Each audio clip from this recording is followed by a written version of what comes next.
이렇게 되겠네 라는 느낌이 있으니까. 그쵸? 굳이 막 엄청 암기하지 않아도 이 부분은 그냥 느낌적으로 알 수가 있어요.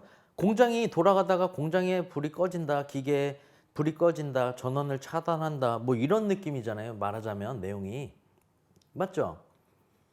중요한 포인트는 여기에요. 자극 결합 단계.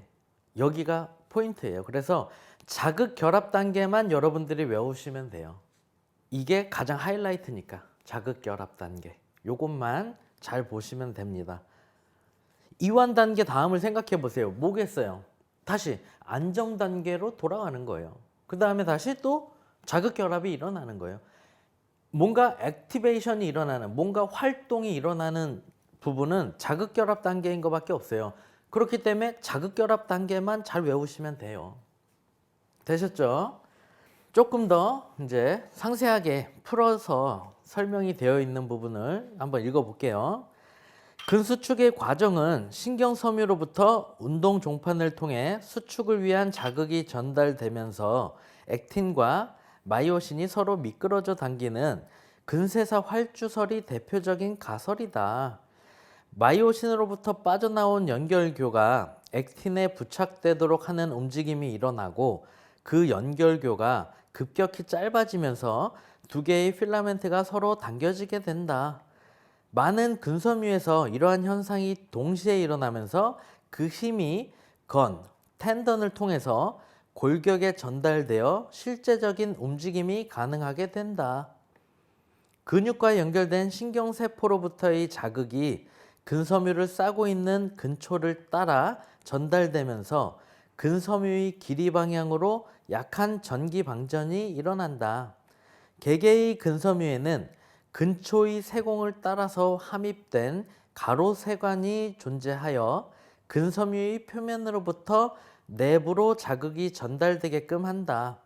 가로세관은 근섬유에 넓게 퍼져 있는 통로가 되는 근형질 세망과 연결되어 있고 근형질 세망의 끝에 위치한 근소포체에는 칼슘이온이 저장되어 있다. 신경 자극이 근초, 가로세관 및 근형질 세망을 따라서 근소포체에 전달되면 저장되어 있던 칼슘이온이 방출되며 이러한 칼슘이온의 방출은 근수축 과정이 일어나게 한다.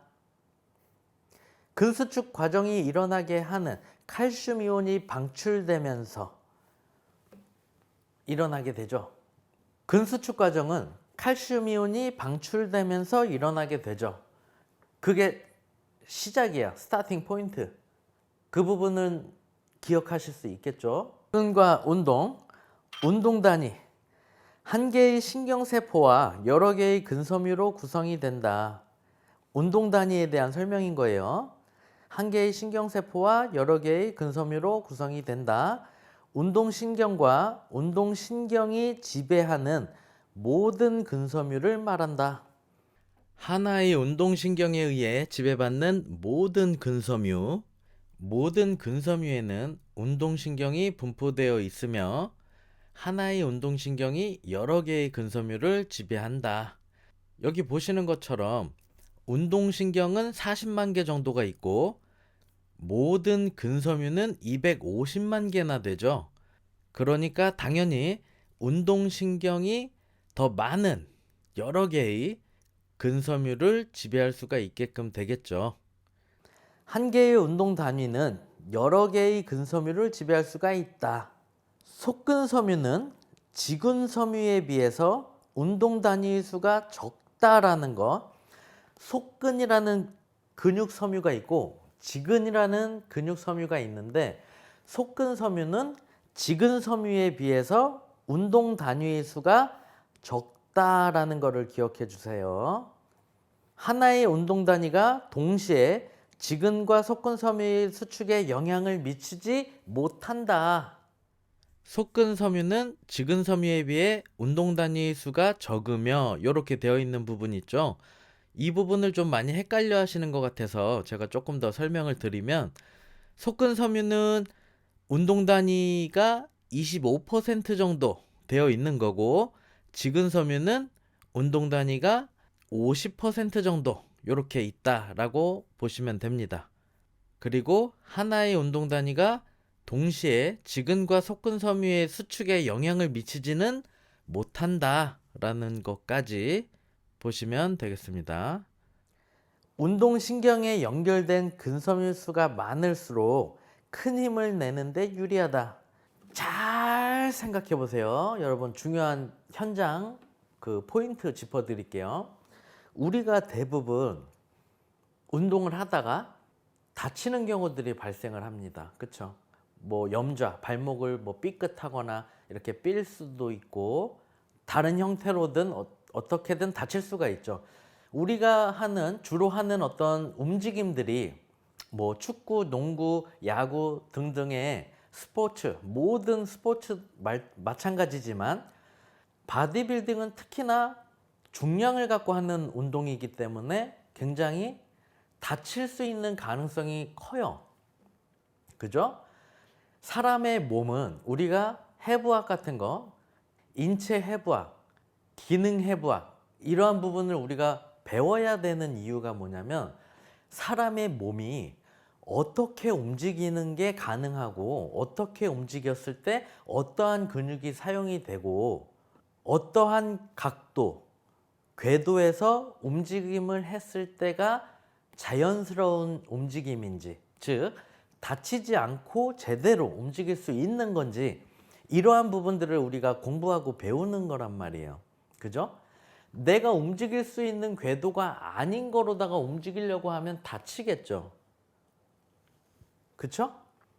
그렇게 해서 만약에 다쳤어요.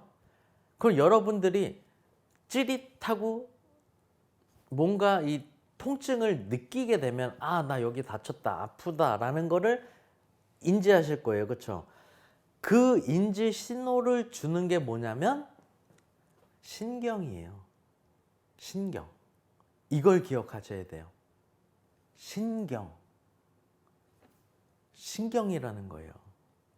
즉 여러분들이 처음 접근할 때 힘들어하는 이 생리학에서, 그리고 우리가 뭐 해부학 이런 데에서 뼈를 공부하죠. 골격계, 클래비컬, 쇄골, 휴머러스, 상완골, 레디어스, 뭐 이러한 뭐 인체의 골격, 뼈에 대한 명칭을 공부하고 관절, 조인트에 대한 어떤 움직임과 그런 특성들, 이러한 것들을 공부하고 근육을 공부하고 근육에 대한 명칭, 그리고 더 나아가서 근육에 대한 오리진 인서션, 근육이 어디에서 시작해서 어디에 부착이 되어 있고, 그렇기 때문에 뭐 가슴 근육은 어떻게 움직임이 일어나고 이러한 부분, 그리고 더 나아가서 근막, 아까 근상막, 근외막, 근내막 해갖고 이렇게 나와 있었죠. 예전에는 근육을 싸고 있는 하얀 막, 즉 우리가 택배를 시켰을 때 박스 딱 뜯어보면은 뽁뽁이 하얗게 이렇게 있죠. 안에 다치지 말라고 뽁뽁이로 이렇게 쌓여진 채로 택배가 오는 경우들이 있죠. 제가 책을 발송해드려도 아마 비닐팩의 안에 뽁뽁이 느낌으로 이렇게 안전하게 돼서 아마 포장이 돼서 전달이 될 건데, 그러한 것처럼 근막이라는 게 근육을 싸고 있는 하얀 막, 그냥 포장지 정도로 생각했었던 때도 있었어요. 예전에. 근데 말하자면은 그래도 최근에 연구에 의해서 얘도 역할이 있구나, 기능이 있구나 라는 거를 발견하고 알게 되고 관심을 기울이기 시작한 거예요. 그래서 근막이라는 부분이 굉장히 많은 수분과 신경들이 얽혀 있는 부분이 있구나. 그렇기 때문에 그 근막에 대해서 근막 이완을 하고 이러한 트레이닝들이 굉장히 트렌디한 때가 있었죠. 지금은 조금 줄어들었지만 어쨌든 그렇기 때문에 대부분의 헬스장에 폼롤러가 있을 거예요. 그렇죠? TP볼 같은 것도 있을 거고 테니스 볼 같은 거, 근막을 이완시켜 주자, 뭐 이런 거. 그죠? 그 다음에 신경인 거예요. 말하자면 레벨이 계속 이렇게 올라가지는 거예요. 그리고 지금 여러분들이 골격계, 뼈를 공부하고 근육을 공부하는 거에서 힘들어 하실 부분이 아닐 수 있다라는 거죠. 특히 다음 스텝도 있다라는 거죠. 잘 생각해 보세요. 내가 아파, 발목이 아파요. 이렇게 움직이는데 찌릿해. 전에 다쳤었던 만성 발목 통증이에요. 아니면 급성 발목 통증을 갖고 있다라고 쳐도 엊그저께 삐끗해갖고 지금도 이 아픈 느낌 찌릿하는 게 있어요. 그거는 뭐냐면 신경. 통증 신호를 누가 보내줘요? 뉴런, 신경세포, 중추신경계 전달. 이거를 그래서 배우는 거예요. 그런 거를 여러분들이 접목시켜서 생각을 하시면서 현장에서 활용을 하시면 굉장히 재밌어질 수 있어요. 그냥 시험을 보기 위해서 달달달 외우는 차원이 아니라 조금씩 그러한 부분들을 같이 접목시켜가면서 이렇게 접근해 나가시면 더 재미있다라는 거죠. 그럼 제가 한 가지 또 팁을 드려볼게요. 재활 트레이닝이라고 할 수 있는, 발목을 다쳤어요. 그래서 발목이 아파요. 찌릿해. 그러면은 염증이 있을 수도 있고, 그쵸? 그냥 그 부분을 내가 접질러서 뭔가 안에서 잘못될 수 있는 거죠. 늘어났거나 인대가 늘어나거나, 그쵸? 분명히 뭐 뼈가 부러지거나 이러진 않았겠죠. 만약에 뼈가 부러지면 걷지도 못해요. 그쵸? 그리고 중요한 거는 여러분들이 염증이 있다라는 거는 기본적으로 색깔이 변한다거나 붓기가 있어요. 부종, 물이 차거나 뭐 등등의 어떤 증상이 있어요. 딱 봐도 이거 뭔가 심각한데 이렇게 보이는 가시적인 피드백이 있을 수 있는 부분이 생긴다는 거죠. 근데 그게 아니면 염증 반응이 아닌 거거든요. 그럼 찌릿한 느낌을 주는 거는 신경에서 해준다라는 거고, 우리가 신경을 알고 그 부분을 다룰 수 있으면은 재활 트레이닝이 수월해지는 거죠. 운동신경에 연결된 근섬유 수가 많을수록 큰 힘을 내는데 유리하다. 그죠? 내가 만약에 다치면은, 발목을 이렇게 다치면은 발목에 연결된 전선이 5개예요. 근데 발목을 접질르면은 전선 2개가 불이 꺼지게 됩니다. 그러면 전선 3개에만 불이 들어오겠죠. 그럼 전선 5개였을 때처럼 얘가 기능을 할 수 있을까요? 할 수가 없다라는 거죠. 운동신경에 연결된 근섬유 수가 많아야 큰 힘을 내는데 유리하죠. 그러면 지금 2개가 끊어졌고 불이 안 들어오고 3개만 불이 들어오는 상태에서 꺼진 불 2개가 다시 들어오게끔 만들려면 어떻게 해야 될까요?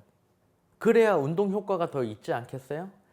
전선 5개였던 발목에 운동을 하는 거하고 전선 3개 불이 들어오는 발목에 운동을 하는 거하고 효율이 많이 떨어지지 않겠습니까? 그쵸? 만약에 심하게 다치면 2개에만 들어올 수도 있어요. 그죠? 그 효율이 굉장히 떨어지겠죠. 그러면은 재활 트레이닝, 어떠한 운동을 하기 전에 전선 먼저 불이 들어오게끔 해줘야죠. 그리고 트레이닝이 들어가야 더 효율적인 트레이닝이 되지 않겠습니까? 그러한 부분들을 배우셔야 되는 거예요. 그러한 부분들이 있다라는 거를 아셔야 되는 거고, 이러한 부분을 트레이닝으로 좋아지게끔, 불이 다시 5개에 다 들어오게끔 할 수 있는 이러한 방법들이 있어요. 실제로 오프라인에서 만나면은 제가 이제 재활 트레이닝이나 이러한 뭐 실전 퍼스널 트레이닝에 대한 강의를 하는 경우들이 있는데, 그런 때 이러한 내용들을 또 조금 더 상세하게 배우실 수 있는 기회가 있으실 거예요.